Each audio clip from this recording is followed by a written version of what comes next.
2 gigabytes. 2 gigabytes of VRAM came out as the standard during the early 2000s, and it was created because games started moving away from simple 2D textures to more complex 3D worlds. Before this, most cards had only 512 megabytes or 1 gigabyte, which was enough for older titles. But as games like Battlefield 3 or GTA 5 arrived, 1 gigabyte was just too small. It caused stuttering because the card couldn't store all the map data at once. So 2 gigabytes was the solution that finally made 1080p gaming smooth for the average person. In terms of technology, 2 gigabytes was the era of GDDR5 memory, which allowed the GPU to talk to the VRAM much faster than old DDR3 video memory. However, 2 gigabytes also came with a problem. As Windows 10 became common, the OS itself started taking up a portion of that VRAM just to run the desktop. So if you were gaming on 2 gigabytes, you actually only had about 1.5 gigabytes left for the game, which led to sudden crashes when things got too intense. 4 gigabytes. 4 gigabytes came out around 2014 to 2016 as the first major upgrade to the high-definition era.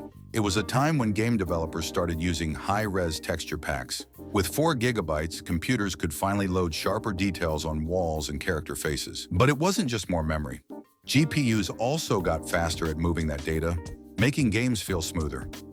However, 4 gigabytes wasn't perfect. Even though it was faster, it was very expensive back then. And just like the transition from DDR1 to DDR2, if you wanted to take full advantage of a 4 gigabyte card, you often had to upgrade your power supply because these cards started consuming much more electricity, around 150 watts, which produced a lot of heat in small PC cases.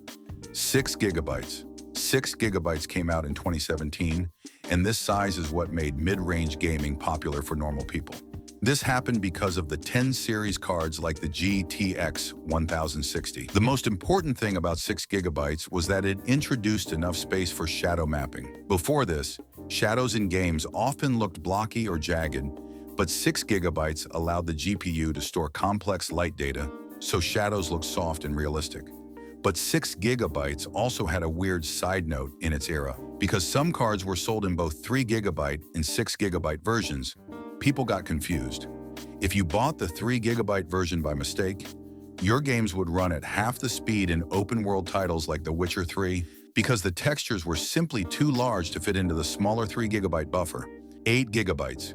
8 gigabytes came out around 2019 and became the standard for modern computers. It supports much larger texture sizes and made 1440p gaming possible.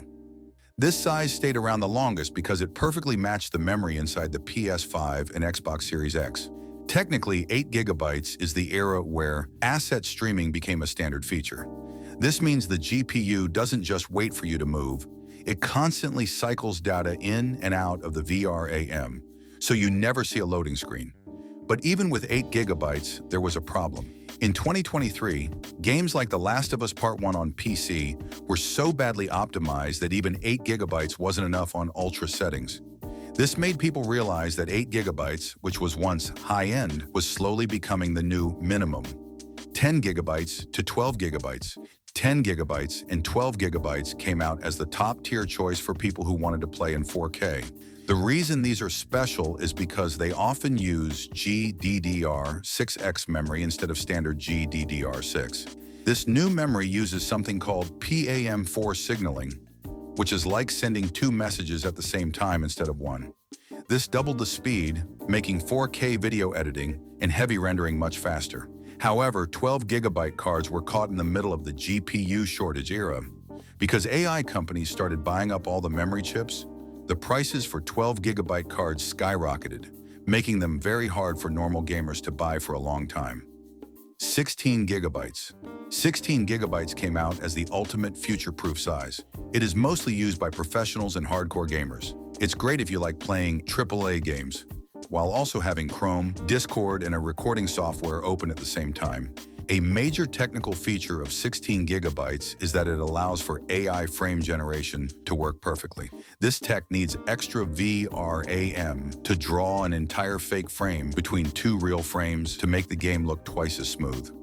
24 gigabytes plus. 24 gigabytes is currently the king of VRAM, found on flagship cards like the 4090. It is built for 8K gaming and heavy-duty 3D workloads. Another thing that makes 24 gigabytes special is its role in the AI revolution. Large language models, like the ones used for AI chatbots, are massive files. To run them on your own computer, the entire brain of the AI must fit inside the 24 gigabytes of VRAM. If you have only 8 gigabytes or 12 gigabytes, the AI will be incredibly slow or won't work at all. For most people, 24 gigabytes is overkill, but for tech enthusiasts and AI researchers, it's a necessity. Anyway, I also made some other cool videos, so don't forget to watch them later, okay?